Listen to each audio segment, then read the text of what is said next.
पाटीदार समाज को हक मिले, न्याय मिले, उसकी वजह से पूरे गुजरात में जो आंदोलन चला रहे हैं वो सभी पूरे गुजरात के प्रतिनिधि संगठन एसपीजी सभी को मैं नमस्ते वंदन करता हूं यहां पधारने के लिए।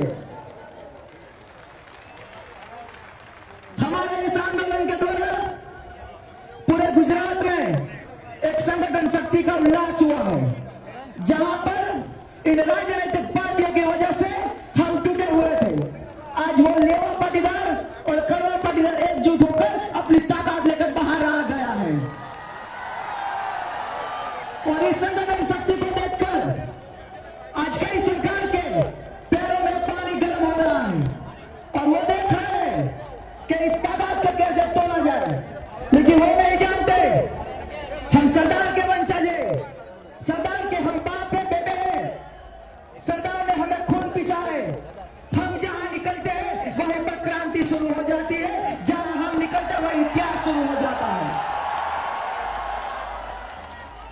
हम जो आंदोलन लेकर निकले हैं वो कोई 100 मीटर की दौड़ नहीं है, ये पूरी मैराथन दौड़ है और ये दौड़ बहुत लंबी चलनी है। जिस दिन हम चलेंगे अयोध्या के साथ, जिस दिन हमारे साथ होगा श्री राम का वंशज, हम कहते हैं तो लव कुश, हम लव कुश के वंशज है, तो हम में वो ताकत होनी चाहिए कि 14 साल का वनवास हो तो फिर भी इस आंदोलन को हम समाप्त कर सके और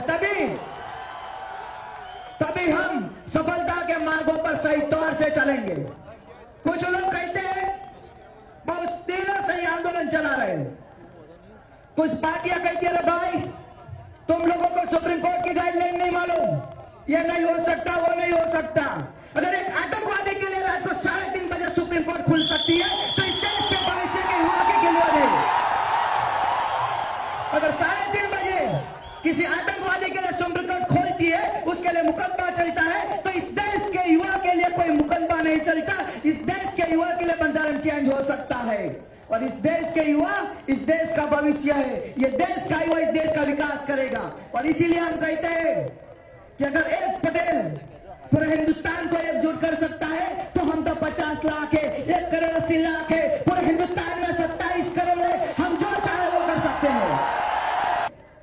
हमें सुप्रीम कोर्ट दे या हाई कोर्ट, भाजपा या कांग्रेस, उससे कोई मतलब नहीं।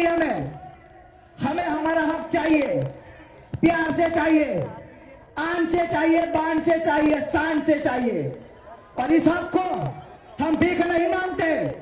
हमारे आने वाली पीढ़ी के हक की बात है, हमारे आने वाली पीढ़ी के विकास की बात है।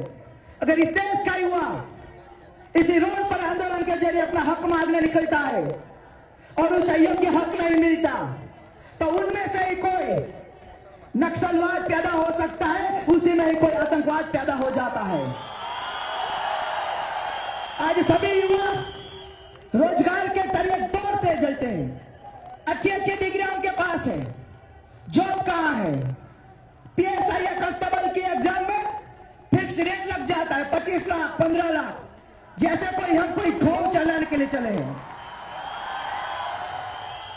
कोई तलाटी की एग्जाम हो, 4000 का उसका पगार है 5 साल तक, फिर भी उस पर फिक्स रेट 10 या 12 लाख रुपए। तो हम तो क्या कोई गुनाह करते रहे? अगर कोई एसटी एससी ओबीसी वाला कलेक्टर बनता है उससे हमें कोई विरोध नहीं है, उसका बेटा एसटी एससी ओबीसी वाला मामलादार बन जाता है उससे भी हमें कोई विरोध नहीं है, उसका बेटा एसटी एससी ओबीसी का लाभ लेकर तलाटी बन जाता है उसका भी हमें कोई विरोध नहीं है। अगर हमारा सौराष्ट्र का एक किसान भाई का बेटा अगर 90% लाता है और उसे एमबीबीएस सील में एग्जाम को पास करने के बाद भी उसका मेरिट के जरिए एडमिशन नहीं मिलता ना, हमें उसका विरोध है। चाहे कोई भी सरकार हो, हम पहले भी कह चुके हैं, आज भी कहते हैं। 1985 में पंजे को उखाड़ कर फेंका था, आज तक नहीं आया वो। 2017 आ रहा है, कादर में किच्चर नहीं कभी करेगा, कमल कभी उगेगा भी नहीं। अगर इन लोगों के हित की बात हुई तो फिर से उगाएंगे वही कमल शानदार से आन से। अगर इन लोगों के हृदय पर, इन लोगों के दिल के